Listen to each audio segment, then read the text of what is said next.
HOA moved into my abandoned cabin. I came back and found them living inside. Yes, you heard that right. My own mountain cabin, the place I worked my whole life to buy. When I finally returned, there was smoke rising from the chimney, voices echoing through the walls. And when I pushed open the door, I saw someone sitting in my chair, drinking from my cup. And the person I found living inside wasn't a stranger. It was the HOA president herself, waiting for me. Welcome back, friends, this is HOA Max Stories. My name's Richard. I'm a retired machinist from Colorado, and out here in the hills, I tell you real stories of homeowners like me, fighting battles we never thought we'd face against the HOA. Now before we dive in, let me ask you for something small. If you're over 50 like me, you know how tough life can be when rules and power go too far. So go ahead and hit that subscribe button, think of it as pulling up a chair and joining me by the fire. And tell me in the comments, where are you watching from tonight? I'd love to know who's sitting with me as I share this story. When I opened that door and saw her sitting there, the world around me stopped. The fire was crackling in the fireplace. A mug of coffee sat on the table. Her legs were crossed, her shoes resting on my rug. And the way she looked at me, calm, confident, like she belonged there. I didn't say anything at first. My throat felt dry. My heart was beating so hard it hurt. Finally, I whispered, "Who are you?"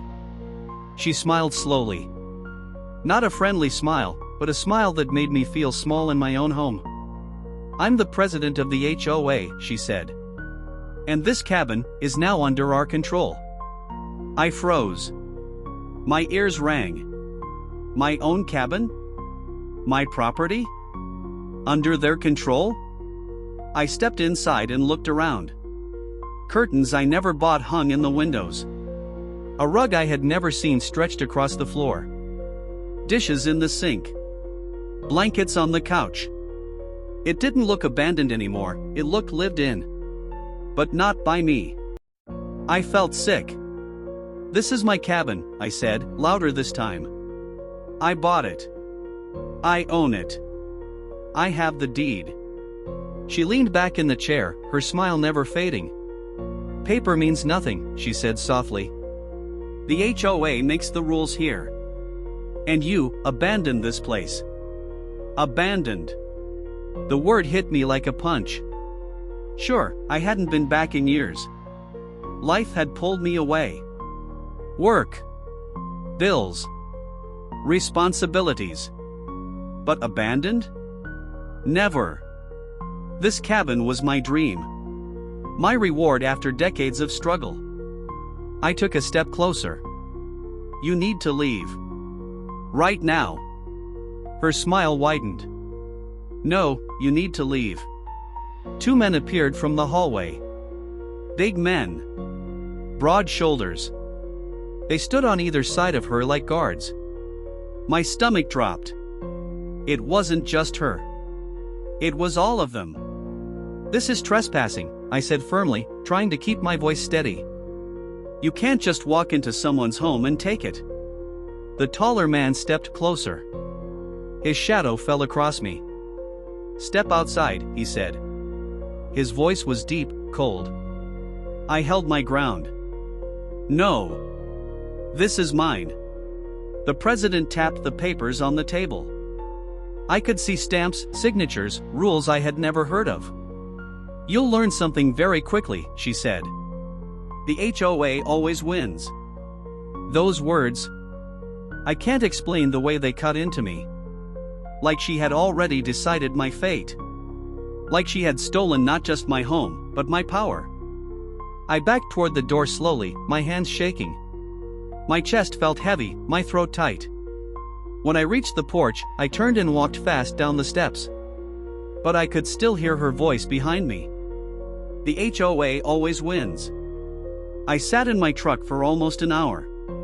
My hands gripping the wheel so tight they hurt. My cabin glowed behind me, smoke rising from the chimney, but it wasn't my fire.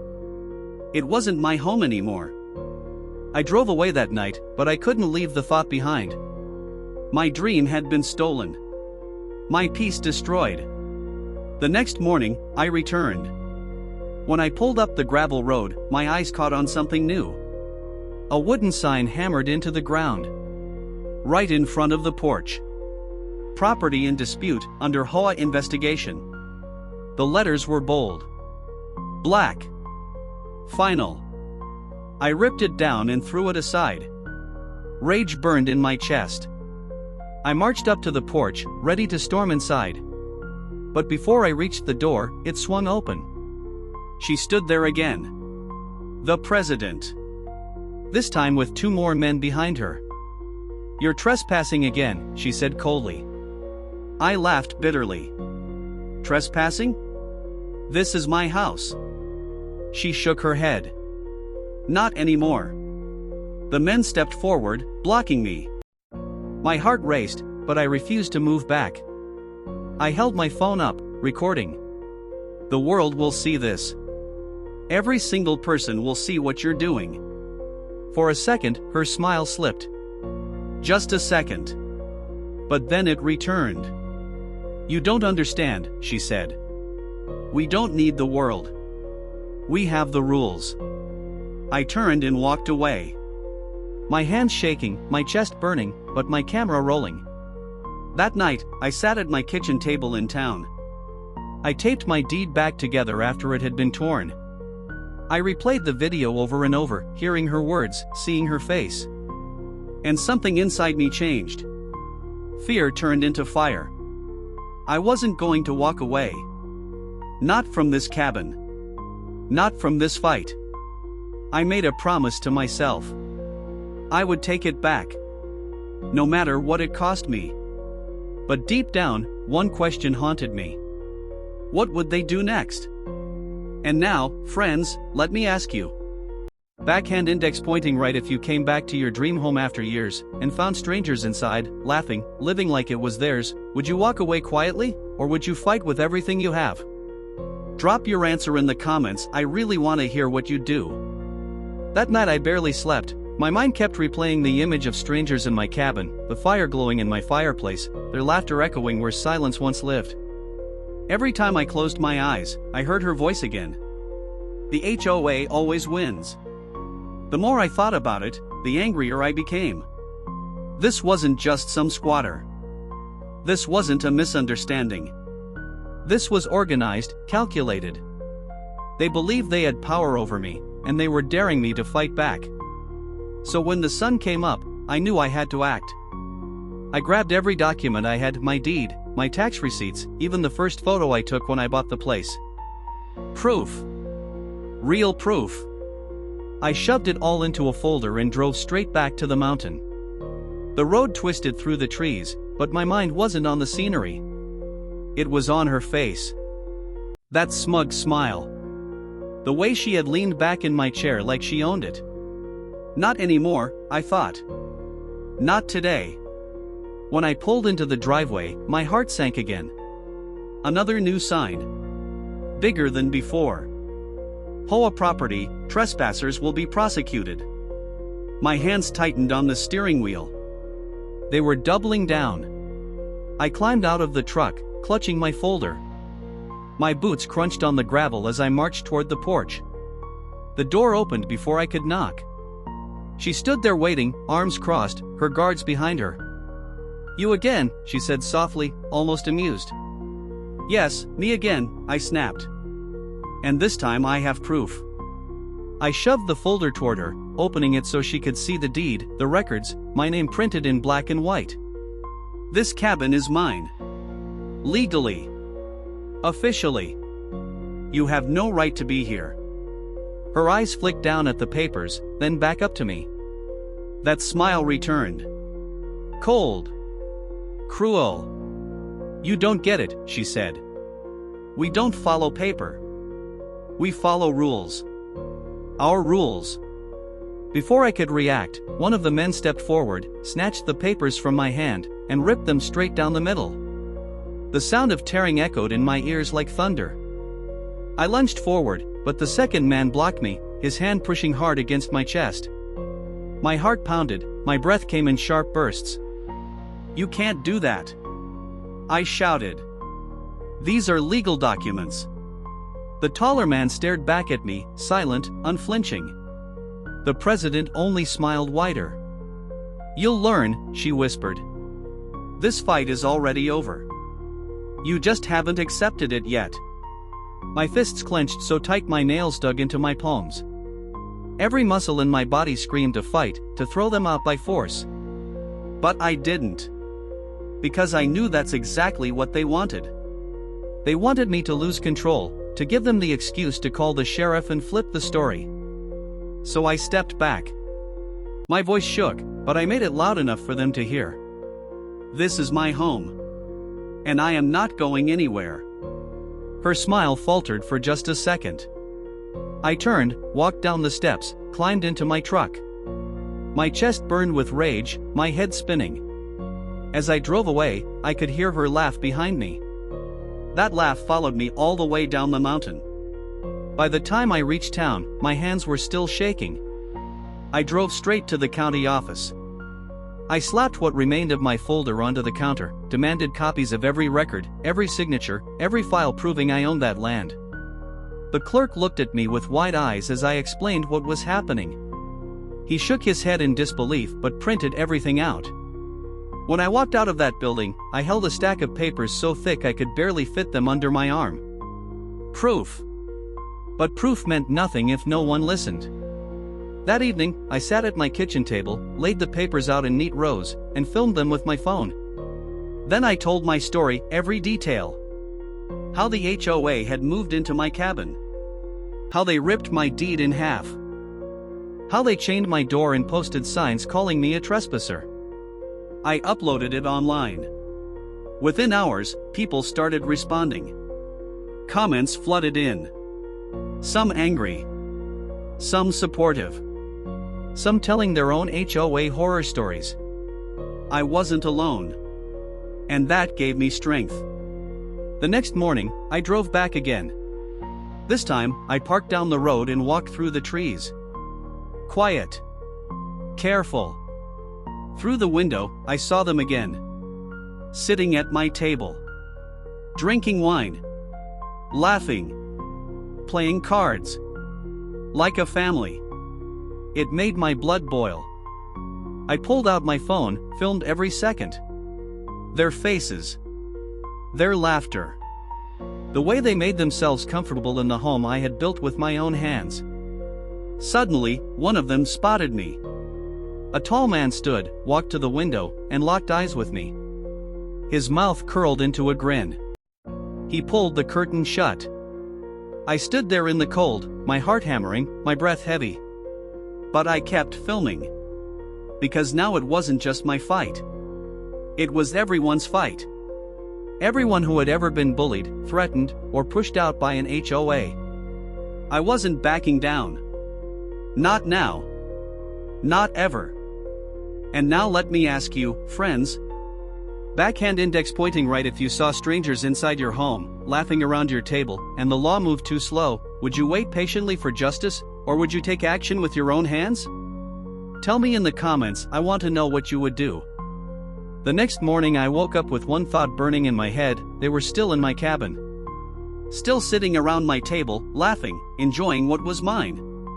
I stared at the stack of papers I had gathered the night before, the deed, the receipts, the proof. It was all there. Black and white. Clear as day. But inside me, something whispered, proof alone wouldn't scare them.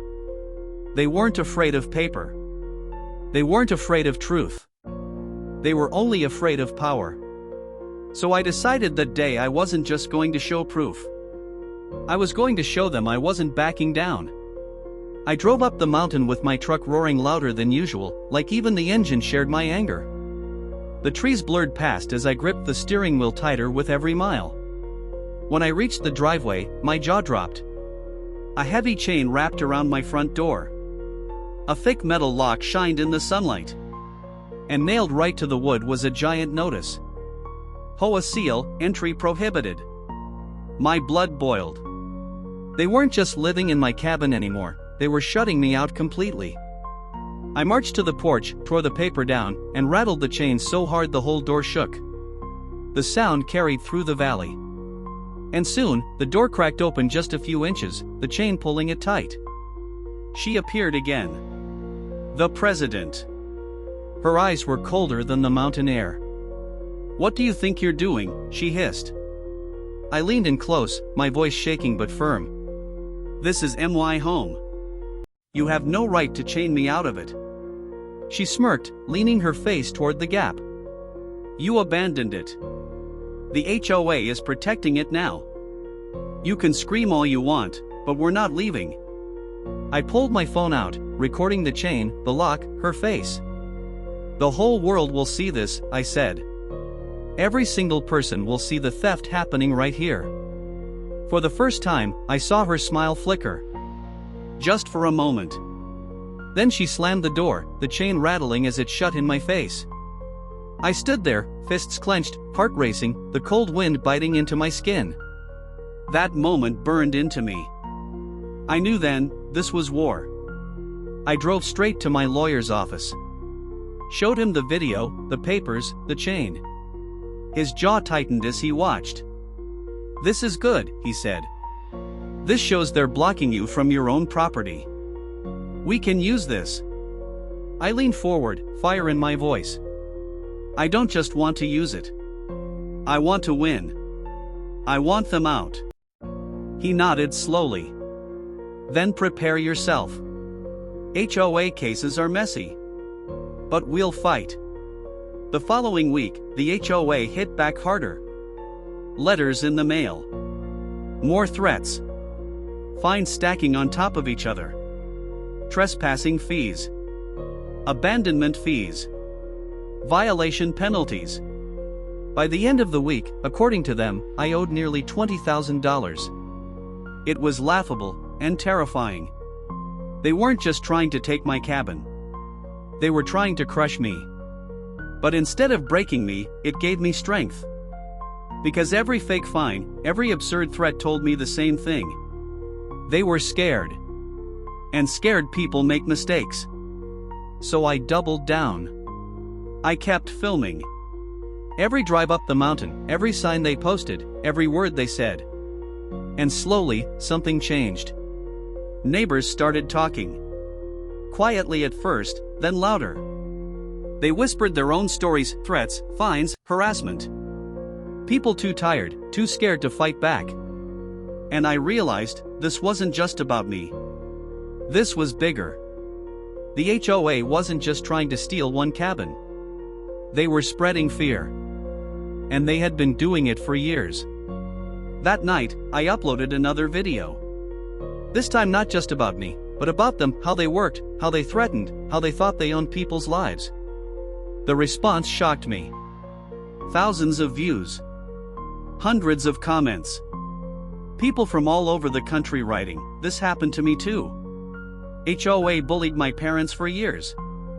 Fight back, we're with you." I felt the weight lift from my chest. I wasn't fighting alone anymore.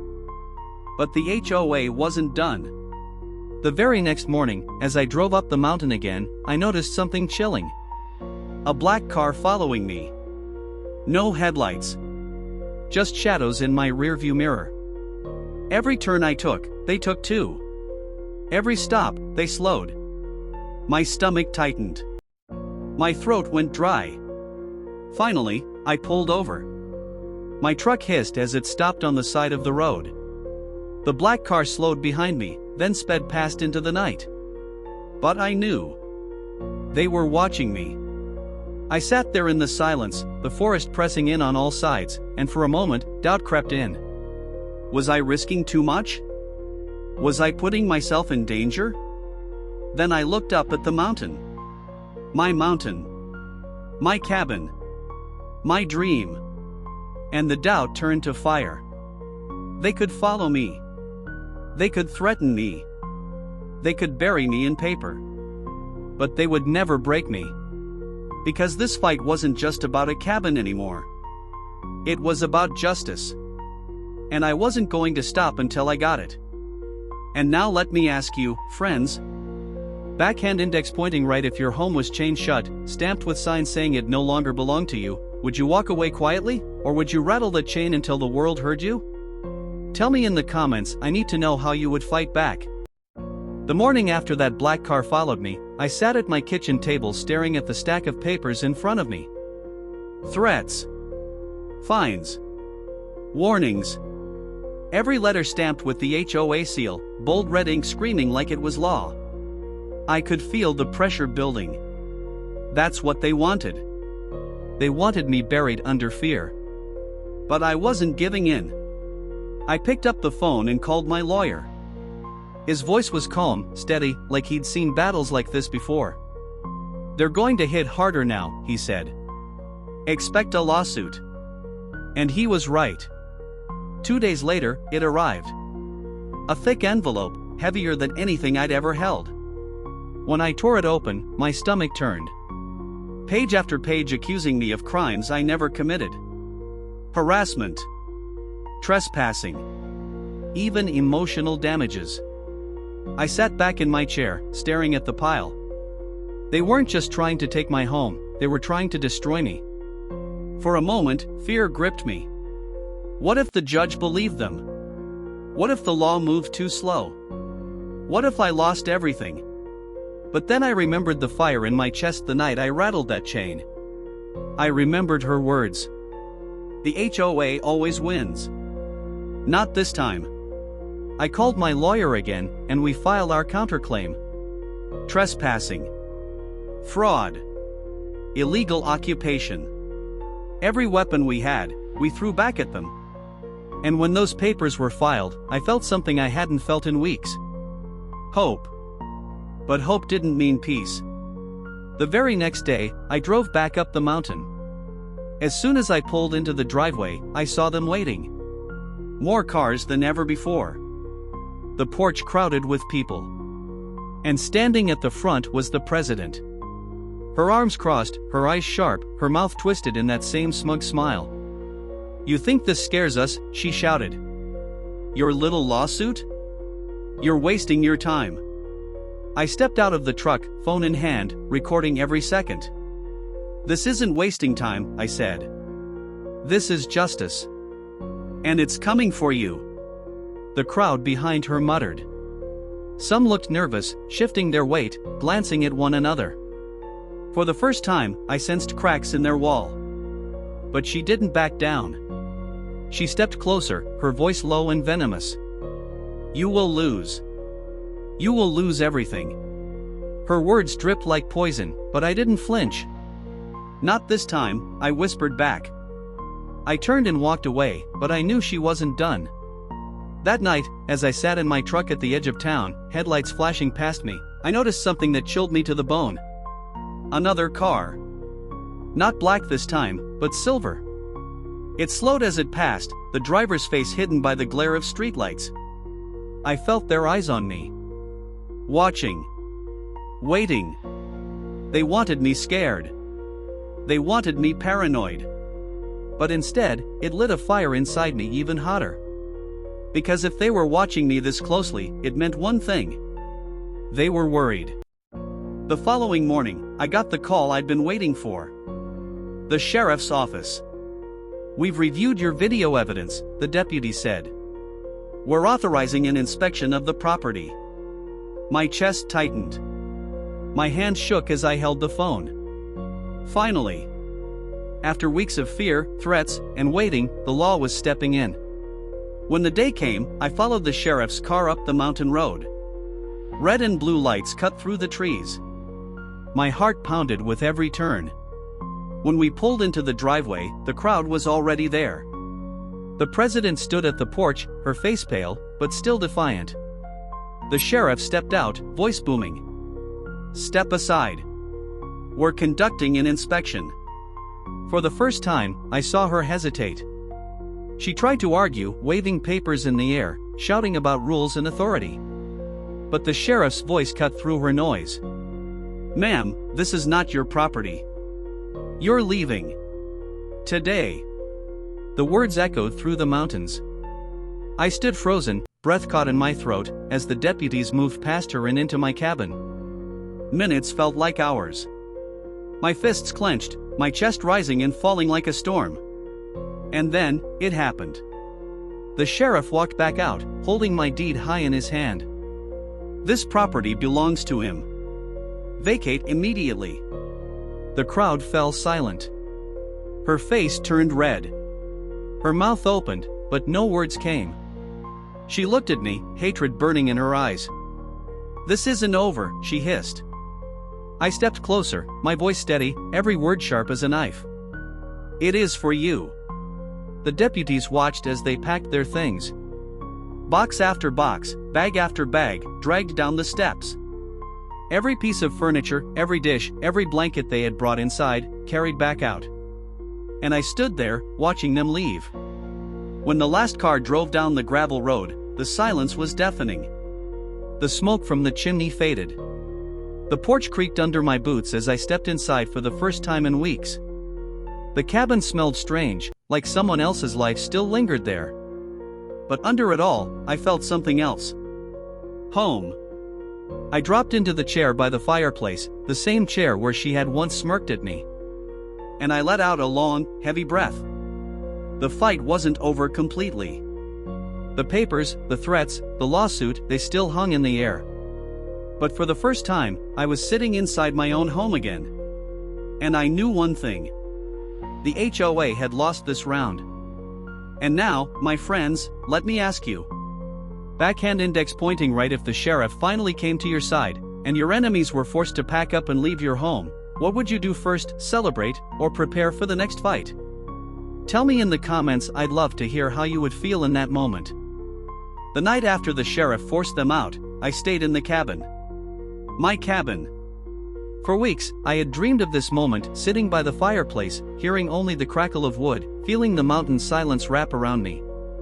But instead of peace, I felt something else. The walls felt heavy. The air carried the smell of strangers who had lived here. Every creak of the wood made me sit up straight, wondering if they had come back. I lay in bed staring at the ceiling, the same beams I had looked at years ago when I first bought the place. But this time, instead of calm, I felt the weight of battle. The whispers of everything they had done. The memory of her voice saying, "This isn't over." And maybe she was right. Maybe it wasn't. The next morning, I walked the property slowly. Every corner of the cabin carried marks of them, scuff on the door, nails from their signs still in the wood, a patch of earth by the porch where they had dumped trash. I cleaned. I hammered. I patched. With every nail I drove, with every board I set back in place, I felt like I was reclaiming a piece of myself. Neighbors began stopping by. Some curious. Some nervous. They had heard the story. They had seen the videos I posted. And slowly, they began to talk. Whispers at first, then louder. Stories poured out about fines that made no sense, threats slipped under doors, intimidation that kept them awake at night. I realized then that I wasn't just fighting for my cabin. I had become a voice for all of them. One old man told me, his voice shaking, they'd been after my land for years. I thought I was alone. But watching you stand up, it gave me hope. His words hit me harder than any threat the HOA ever gave me. Because this wasn't just about one house anymore. It was about people who had lost faith. People too tired to fight back. People who thought the HOA was untouchable. And maybe, just maybe, my fight had shown them it wasn't. Still, the letters didn't stop. Threats still came in the mail. Fines still appeared on paper. They wanted me to quit. They wanted me to walk away. But every time I opened one of those envelopes, I only felt stronger. Because now I knew the truth. They weren't powerful. They weren't unstoppable. They were afraid. Afraid of being exposed. Afraid of people standing up. Afraid of losing control. I spent the following weeks fixing everything. The locks. The doors. The windows. Every board I nailed back into place felt like armor. Every repair was my way of saying, this home is mine, and no one will ever take it again. At night, I'd sit on the porch with a lantern glowing beside me, watching the stars scatter across the mountain sky. The cabin stood quiet behind me. The forest hummed with life. And for the first time in months, I let myself breathe. But I also knew something deeper.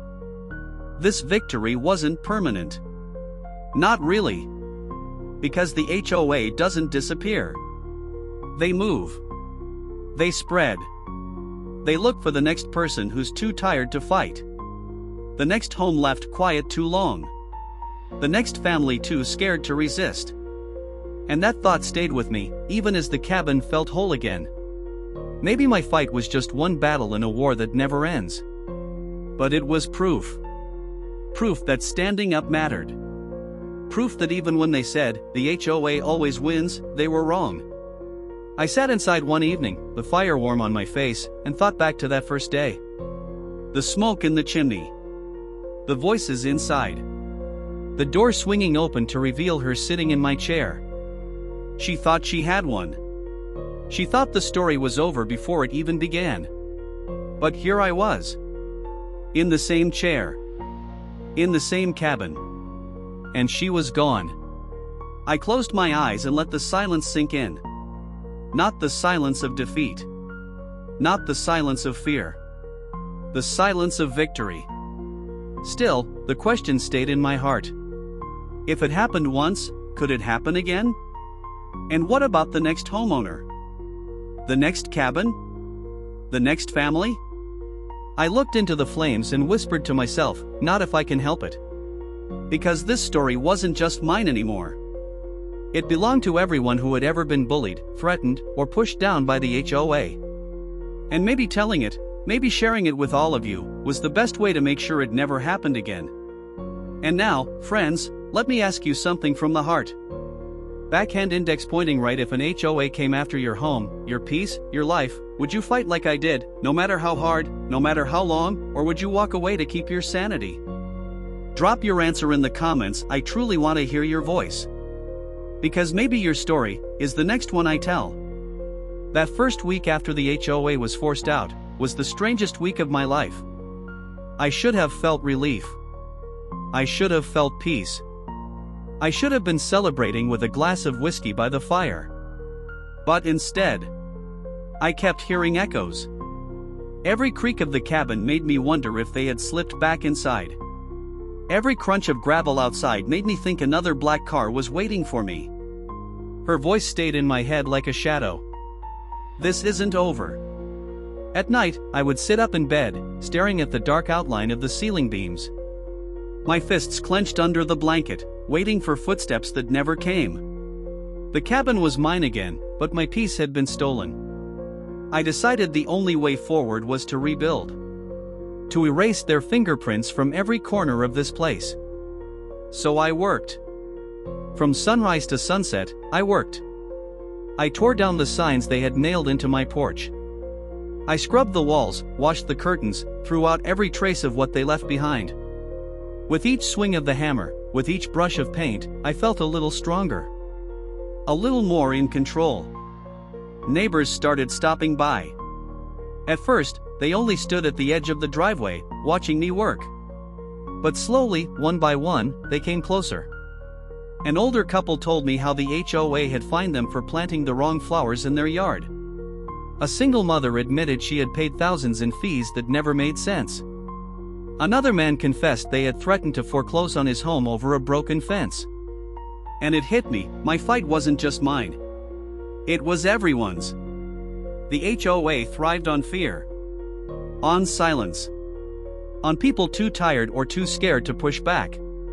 But when they saw me stand up, when they saw me drag the truth into the light, something changed. They realized the HOA wasn't untouchable. One evening, I stood on the porch, listening as the neighbors shared their stories. Their voices shook, their eyes darted nervously as if the HOA might still be listening. But the more we talked, the braver they became. And I knew then, that was the true victory. Not just getting my cabin back, but showing others they could fight too. Still, the letters didn't stop. Every few days, another envelope arrived in the mail. More fines. More threats. The HOA stamp printed boldly across the front. At first, my stomach twisted every time I saw one. But soon, I just laughed. Because I knew what they were now. Empty threats from people who had already lost. I stacked those letters in a drawer, untouched, like trophies of a war I had survived. But deep down, I knew the battle wasn't over. Maybe not with me, but with someone else. Another homeowner. Another dreamer. Another person just trying to live in peace. Because that's what HOAs do. They look for cracks. They push where people are weak. They take until someone finally says enough. And maybe that's why I keep telling this story. Not just to share what happened to me, but to warn anyone listening. That night, I lit the fireplace, sat in my chair, and thought back to the very first moment. The smoke rising from my chimney. The laughter inside. The door swinging open. Her face, calm and smug, sitting in my chair, holding my cup. She thought the fight was already won. She thought I would walk away. She thought silence would bury me. But she was wrong. I had my cabin back. And I had something else too, a voice louder than her threats. Because now, it wasn't just me telling this story. It was all of you listening, watching, remembering. That's something no HOA can ever take away. I leaned back, staring into the fire, the glow flickering across the walls. For the first time in months, I felt calm. Not because the war was over, but because I knew I wasn't fighting alone anymore. And maybe that's the real lesson. Homes can be taken. Papers can be torn. Locks can be chained. But courage spreads. And courage is stronger than fear. And now, my friends, I want to leave you with one final question. Backhand index pointing right. If you came back to your home one day and found it stolen, lived in, and claimed by people who thought they held all the power, would you risk everything to take it back, or would you walk away and start fresh somewhere else? Tell me in the comments, I need to know, because your answer might be the next story we share by this fire. The strangest thing about winning is that it doesn't feel the way you expect. When the sheriff forced them out, when I shut that door behind me for the first time in weeks, I thought I would feel joy. I thought I would feel free. But instead, I felt empty. I walked through every room of the cabin that night. My boots echoing on the wooden floors. The fireplace sat cold, ashes still fresh from the fires they had burned. The kitchen smelled of spices I had never owned. Their curtains still hung in the windows, blocking out the view I had fallen in love with when I first bought this place. It wasn't home yet. Not really. I sat in my chair, the same chair where she once leaned back, smirking like she owned me, and I just stared at the walls. The silence was heavy, almost unnatural. For the first time in weeks, no laughter, no voices, no mocking smiles. Just silence. But silence can be haunting too. I kept hearing her voice in my head. This isn't over. The next morning, I stepped outside and looked around the land. The mountains stretched wide, the sky burned orange with the sunrise, and still, I felt their shadow. Signs had been ripped down, chains broken, but their presence lingered. I got to work. I pulled down their curtains. I scrubbed every corner. I patched the porch where their heavy boots had stomped. Every nail I hammered was like a small act of defiance. Every board I sanded was me saying, "This is mine. Not theirs. Never theirs." And with every strike of the hammer, my chest felt lighter. Neighbors began stopping by. At first, they were cautious, standing at the edge of the driveway, watching me work. But slowly, they came closer. And when they did, they started talking. That's when I realized just how deep this went. A man told me the HOA fined him for leaving a bicycle in his yard. Another whispered how they threatened foreclosure when he refused to paint his house their approved color. A woman said they had harassed her for planting roses instead of shrubs. Their voices were quiet, like they still feared the HOA could hear them. But as more people spoke, the fear turned to anger. And it hit me, my fight wasn't just about my cabin anymore. It was about all of us. I wasn't just one man standing up for his property. I was proof. Proof that they could be beaten. One evening, I posted another video, this time not just about my story, but about theirs. I told the world what these neighbors had suffered, what the HOA had done to an entire community. The response was overwhelming. Thousands of comments. People from every corner of the country telling me their own HOA nightmares. Messages of support. Words of encouragement. And for the first time in a long time, I didn't feel alone. But the HOA didn't disappear quietly. Letters still came in the mail. Fines, threats, demands, printed in bold red like they carried weight. But now, instead of shaking when I opened them, I laughed. Because I knew what they were. Empty. Powerless. Desperate. I kept them all stacked in a drawer, like trophies. Proof of how far they had fallen. Still, some nights I sat awake by the fire, staring at the shadows, wondering if they would try again. Wondering if another car would follow me down the mountain road. But then I'd remember the faces of my neighbors when they realized they weren't alone anymore. I'd remember the flood of voices online, people across the country standing with me. And the fear turned into something else. Resolve. Because this wasn't just about one cabin. It wasn't just about one fight. It was about standing up to anyone who thinks power gives them the right to take what isn't theirs. That's the lesson I carry every time I step onto my porch and look out at the mountains. Every time I feel the breeze on my face, every time I hear the crackle of wood in the fireplace. This cabin is mine. Bought with years of work, with sacrifice, with dreams. They tried to steal it. They tried to bury me. They tried to break me. But I'm still here. And the cabin still stands. I don't know if the HOA will try again. Maybe they will. Maybe they'll move on to someone else. But if they do, they'll find me ready. Because now I know something they don't. The HOA doesn't always win. And now, friends, I want to leave you with this. Backhand index pointing right. If your dream home, your safe place, was taken over by people who thought rules gave them power over you, would you fight like I did until you got it back, or would you walk away to start over somewhere else? Tell me in the comments. Your answer matters, because your story might be the next one that needs to be told.